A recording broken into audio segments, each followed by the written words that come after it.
قال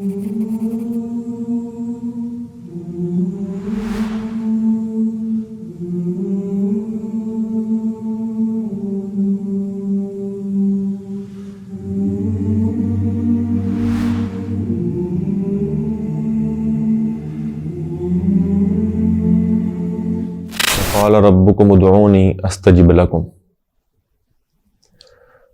رسول اکرم صلی اللہ علیہ وسلم نے اپنے صحابہ کو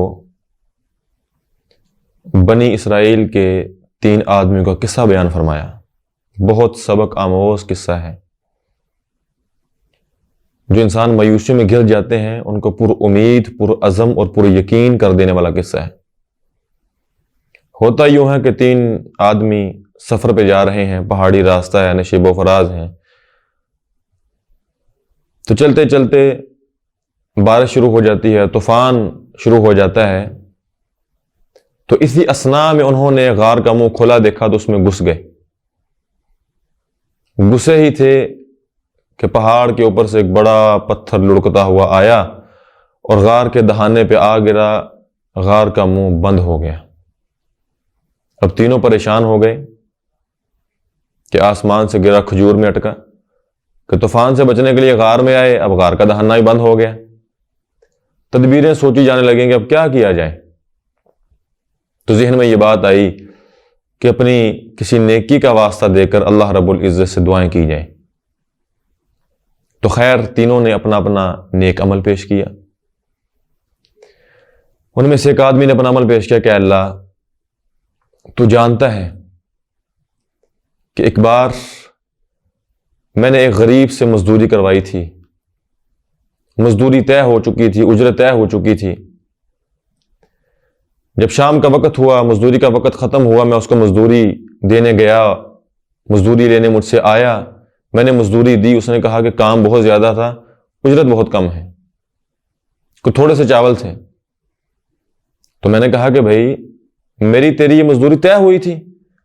اس نے کہا کہ تم رکھو اپنے چاول، میں نہیں لیتا، اللہ تجھے معلوم ہے کہ وہ چلا گیا تھا، لیکن میں نے اس کی اس مزدوری میں ملنے والے جو چاول تھے میں نے ان کو استعمال نہیں کیا، میں نے ان کو ضائع نہیں کیا، اللہ میں نے ان کو بڑھایا، میں نے ان کو بویا، فصل نکلی، بکریاں بنی، گائیں بنی، ایک بڑا ریوڑ بن گیا، چرواہے بھی مل گئے۔ اللہ کچھ دیر بعد وہ مزدور پھر میرے دروازے پہ آیا، کہا کہ وہ تھوڑے سے چاول ہی دے دو جو مزدوری میں بنتے تھے۔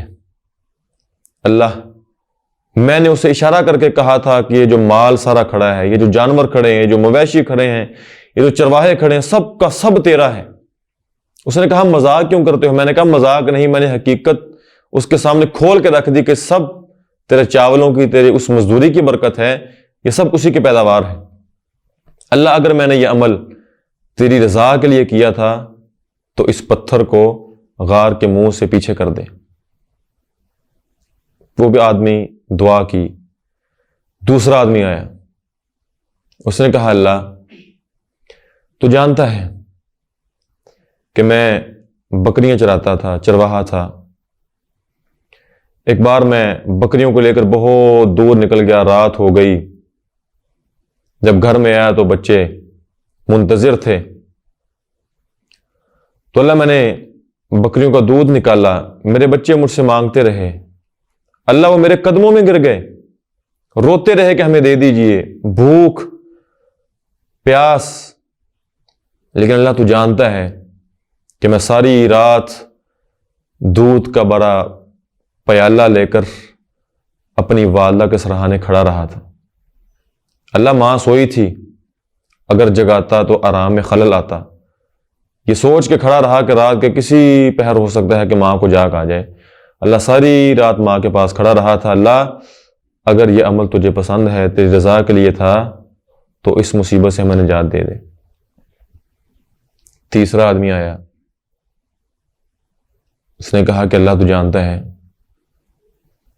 میں ایک عورت سے، اپنی چچا زاد سے کتنی محبت کرتا تھا، اتنی محبت کرتا تھا کہ جتنی محبت ایک مرد کسی عورت کو دے سکتا ہے۔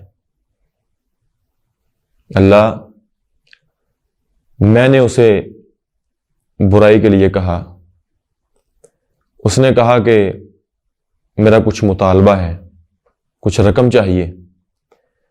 میں نے وہ رقم جیسے تیسے اس کو جمع کر کے دی، لیکن جب اس کے پاس گیا تو اس نے تیرا خوف دلایا، اس نے میرے دل کی تاریکیوں کو اجالوں میں بدل دیا، تیری موجودگی کا احساس دلایا۔ اللہ میں نے تیری خاطر اس برائی کو چھوڑ دیا، رقم بھی دے دی، برائی کو بھی چھوڑ دیا۔ اللہ اگر یہ عمل تیری رضا کے لیے تھا، تیری خوشنودی کے لیے تھا، اللہ یہ بلا ہم سے ٹال دے۔ تینوں نے اپنی اپنی دعا کی، اس دعا کی برکت سے نیک اعمال کی تاثیر میں وہ پتھر غار کے منہ سے سرکا اور غار کا منہ کھل گیا۔ حاضرین، نیکی کی اپنی تاثیر ہوتی ہے، گناہ کی بھی اپنی تاثیر ہوتی ہے، ہر چیز کی اپنی تاثیر ہوتی ہے۔ انسان اگر نیکیوں کے راستے پہ چل پڑتا ہے تو اللہ رب العزت دنیا میں اس کے نتائج اس کو دکھا دیتے ہیں، دنیا میں اس کے نتائج اس کو دکھا دیتے ہیں۔ نماز کے اثرات ہیں کہ ان الصلاۃ تنہی عن الفحشاء والمنکر، نماز ایک نیکی ہے، فائدہ یہ ہے کہ برے کاموں اور بے حیائی کے کاموں سے روکتی ہے۔ روزے کا فائدہ یہ ہے، نیکی ہے الصیام جنہ، انسان کے لیے ڈال بن جاتا ہے۔ اسی طرح ہر نیکی کی کوئی نہ کوئی تاثیر ہوتی ہے۔ ہماری عبادات میں تاثیر کیوں نہیں؟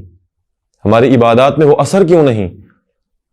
وہ تاثیر باقی کیوں نہیں؟ کیونکہ ہم دل جمی کے ساتھ عبادات میں مشغول نہیں ہوتے۔ ہم عبادات میں سے محض عادتاً گزر جاتے ہیں۔